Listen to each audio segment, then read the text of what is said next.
శ్రీమాత్రే నమః. లలిత సంబంధంగా చేసేటటువంటి నవరాత్రులు శరన్నవరాత్రులు అన్న పేరిట ప్రసిద్ధం. ఆశ్వీజం, కార్తీకం ఈ 2 నెలలకు శరదృతువు అని మనం చెప్పుకున్నప్పుడు ఈ ఋతువులో మొదటి నెల ఆశ్వీజ మాసం. ఈ ఆశ్వీజ మాసంలో పాడ్యమి మొదలుగా నవమి వరకు పాటించేటటువంటి అమ్మను ఆరాధించేటటువంటి క్రమమే నవరాత్రి నవకం. అందులో 5వ రోజు పంచమి తిథి. ఈ సందర్భాన్ని పురస్కరించుకొని అమ్మ మనకు మహాచండీ అనే రూపంలో దర్శనమిస్తారు. అలాగే ఈనాటి నక్షత్రం అనురాధ నక్షత్రం. ఈ నక్షత్రం శని నక్షత్రం. జాతక చక్రంలో శని సంబంధ దోషాలు కలవారు అంటే అష్టమ శని, అర్ధాష్టమ శని, 7.5 అనే పేరిట ఉన్న ఏలిన నాటి శని, వివిధ రూపాలలో శని దశ, శని అంతర్దశ అనే విధంగా ఉండేటటువంటి కష్టకాలాలలో ఉన్నటువంటి వారు ముఖ్యంగా మకరం, కుంభం, మీనం, తుల, వృశ్చికం, సింహం, కర్కాటకం ఈ రాశుల వారు ప్రత్యేకంగా శనిదేవుడి అనుగ్రహం పొందగోరి నలుపు రంగు వస్తువులను లేదా ఊదా రంగు పుష్పాలు, దుస్తులు, వస్తువులు వేటినైనా కూడా బ్రాహ్మణోత్తములకు దానంగా అందించిన ఎడల శనిదోష నివారణ కలుగుతుంది. నువ్వులు, నల్లని నువ్వులు ప్రత్యేకంగా ఈ రోజున దానం ఇవ్వాలి. విజయవాడలో అమ్మ ఈ రోజున విశేషంగా మహాచండీ అనే రూపంలో దర్శనమిస్తూ ఉండగా మరొక వైపున నవదుర్గల అలంకారాలలో స్కంధమాత అనే రూపంలో దర్శనమిస్తారు.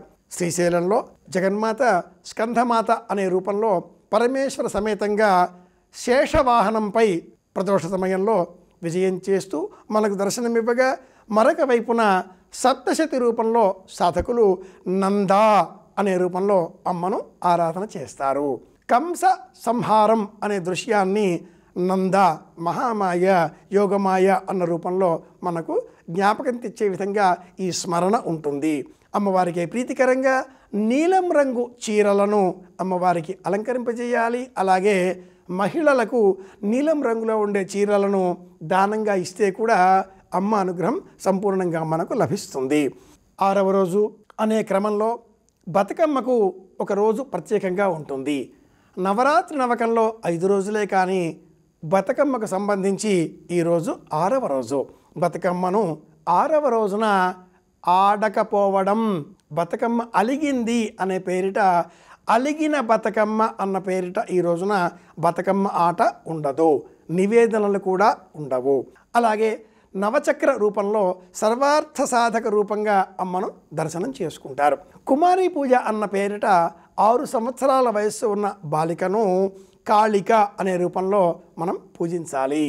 అమ్మకి సమర్పించవలసిన ప్రత్యేక నైవేద్యం పెరుగన్నం, అలాగే అప్పాలు, క్షీరాన్నం వీటిని కూడా సమర్పించవచ్చు.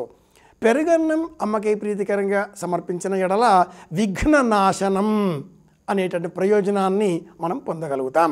దధ్యోదనం అని కూడా ఈ అన్నాన్ని మనం పిలుస్తూ ఉంటాం. మరొక వైపున అఖిలాండ కోటి బ్రహ్మాండ నాయకుడైన కలియుగ ప్రత్యక్ష దైవం శ్రీ వెంకటేశ్వర స్వామి వారి తిరుమాడ వీధిలలో ఉదయం వేళన కల్పవృక్ష వాహనంపై విజయం చేసి మనందరికీ కూడా ఆనందాన్ని కలిగించగా ప్రదోష సమయంలో సర్వభూపాల వాహనంపై విజయం చేస్తారు.